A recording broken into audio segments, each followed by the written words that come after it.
Hello and welcome. I'm Master Lama Rasaji, and this is our Saturday edition of Rasaji Speaks. Don't forget, it's not too late to sign up for Master David's Saturday morning class, which is 11 o'clock Eastern Time, 9 o'clock Mountain Time, and 8 o'clock Pacific Time. Today's lesson is going to be titled Meditation Meltdowns, Handling Interruptions and Unexpected Noise when you're meditating. Well, that's a very interesting thing, right? Because when I was in Tibet, I asked a question to Lamaji Boyang, and I said, Lamaji Boyang, what is advanced meditation? Well, he said basic meditation means to listen, just like prayer means to ask. And he said, I'll tell you what intermediate meditation is, and one day you'll figure out what advanced meditation is yourself. Well, about 20 or 25 days into my first 45-day renewal, I had had 3 years of training in America, finishing my fourth year in Tibet, my first year, which was 4 years of training. I was taking up about 9,000 elevation in the Himalayas. And I meditated where potential Lamajis had meditated before. I was going through my adept initiation, and I was right around 20 years old, very, very young. And I'm up there and I'm seeing a lot of things happening, and I'm spending 2 or 3 hours a day in meditation and prayer.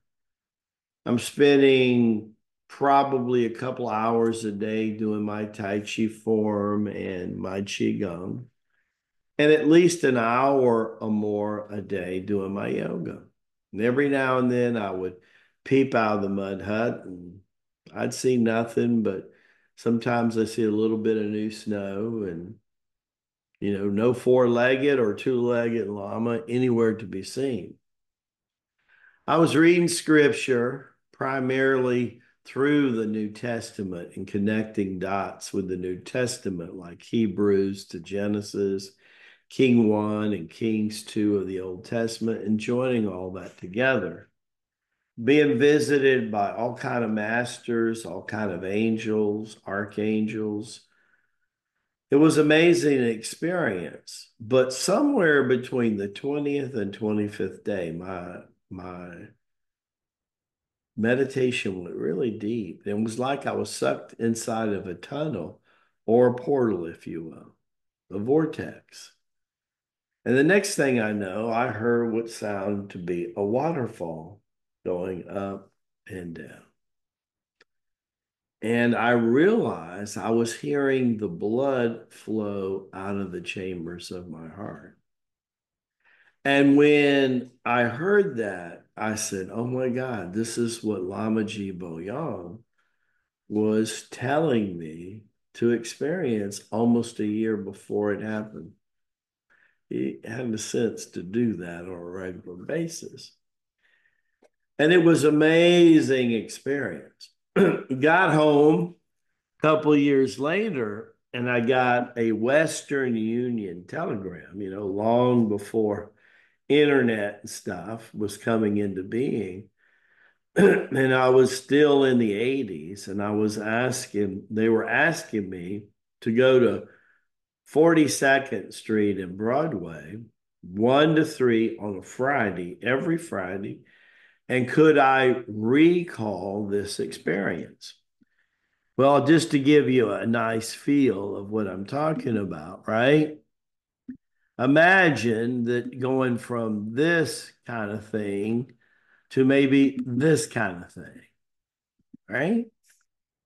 And you're trying to bring in that sense of peace and balance, but cannon fire is going. Well, when you're on 42nd Street and Broadway, everybody was selling everything from their body to jewelry to legal and illegal drugs, and 100,000 plus people supposedly passed by in those 2 hour period. That's pretty amazing. You can imagine what you hear. And for the longest time, I could not tune that out.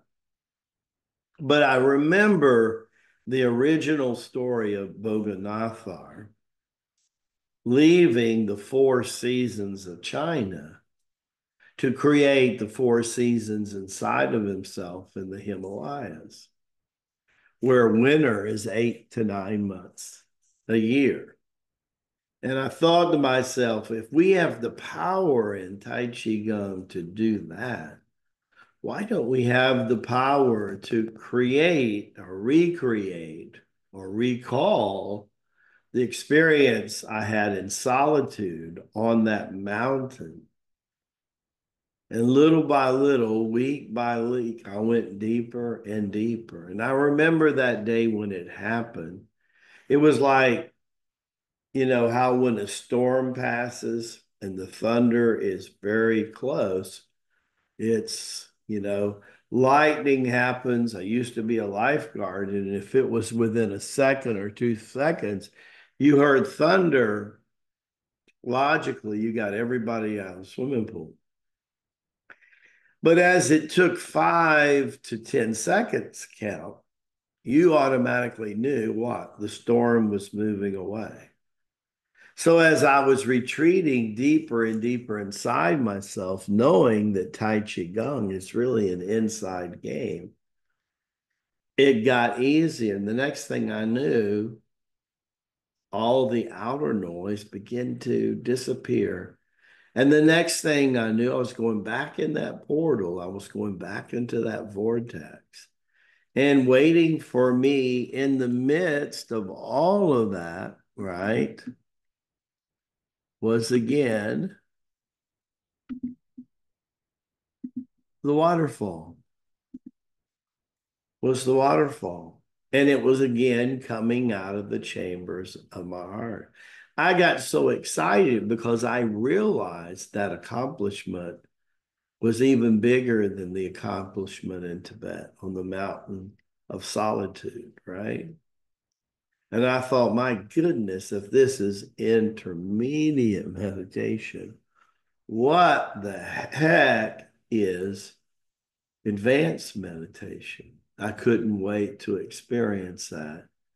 And lo and behold, about the time I was getting mastership, about 10 years later, I needed that to happen because didn't know that I was going to go through a period of where my emotional and psychological self will be tested to the nth degree.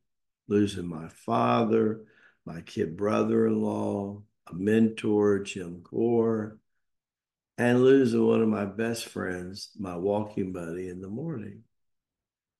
A couple of years later, when I really thought my death urge was just about over, lo and behold, a 15-year marriage went down the tube and separated me from my two joys in life, my first and second sons at the time, John and Chris.